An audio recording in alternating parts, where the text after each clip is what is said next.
बल्कि हमारी party BSP के मेंबरशिप के जरिए व मेरे जन्मदिन के मौके पर थोड़ा थोड़ा धन इकट्ठा करके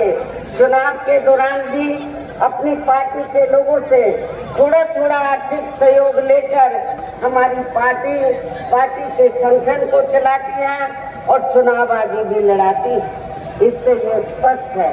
इसके साथ ही अब ऐसा लगता है कि कांग्रेस पार्टी की तरह ही बीजेपी ने भी केंद्र की तमाम सरकारी जांच एजेंसियों का ज्यादातर राजनीतिकरण कर दिया है। इसके अलावा देश के किसान वर्ग की वर्तमान बीजेपी की सरकार ने शुरू से ही अपनी विभिन्न समस्याओं को लेकर काफी ज्यादा दुखी व परेशान रहे हैं और अभी भी हैं। जबकि यूपी में 4 बार हमारी पार्टी की रही सरकार ने इनके हितों का भी हर स्तर पर विशेष ध्यान रखा है और हमारी पार्टी के नेतृत्व में बनी सरकार ने अपनी चारों हुकूमतों के दौरान हमने उत्तर प्रदेश में किसानों को खेती करने के लिए सस्ते साधन उपलब्ध कराए और इतना ही नहीं, उनकी फसल का भी हमारी पार्टी की सरकार ने समय से उचित दाम दिया है। इतना ही नहीं, बल्कि केंद्र में पूर्व की रही कांग्रेसी सरकार की तरह ही वर्तमान भाजपा सरकार में भी इनकी जातिवादी, हीन, संप्रदाय एवं पूंजीवादी सोच व नीतियों के चलते ही पूरे देश में सर्व समाज में से खासकर गरीबों, दलितों, आदिवासियों, पिछड़े वर्गों, मुस्लिम एवं अन्य धार्मिक अल्पसंख्यक समाज के लोगों का भी पूर्ण रूप से विकास व उत्थान आदि नहीं हो सका है। और इस संदर्भ में वैसे आप लोगों को ये मालूम है कि पूरे देश में यहाँ दलितों, आदिवासियों एवं अन्य पिछड़े वर्गों का सरकारी नौकरियों में वर्षों से अधूरा पड़ा आरक्षण का कोटा भी अभी तक पूरा नहीं भरा गया है। विशेषकर एससी व एसटी वर्गों के सरकारी कर्मचारियों का पदोन्नति में आरक्षण भी अब काफी हद तक प्रभावहीन ही बना दिया गया है। और यहाँ मैं खास तौर से आजमगढ़ मंडल के दलित वर्ग के लोगों को ये बताना चाहती हूँ कि जब समाजवादी पार्टी सत्ता में थी, श्री अखिलेश यादव यूपी के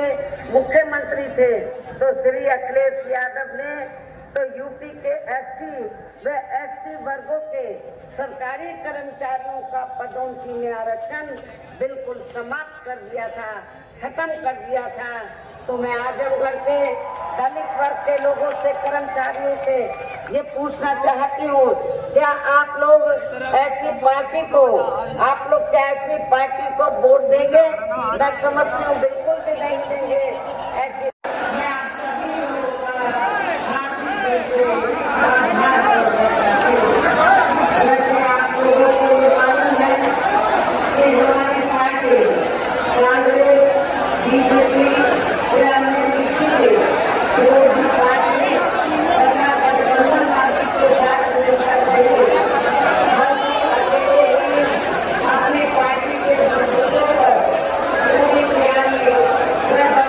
के साथ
उसकी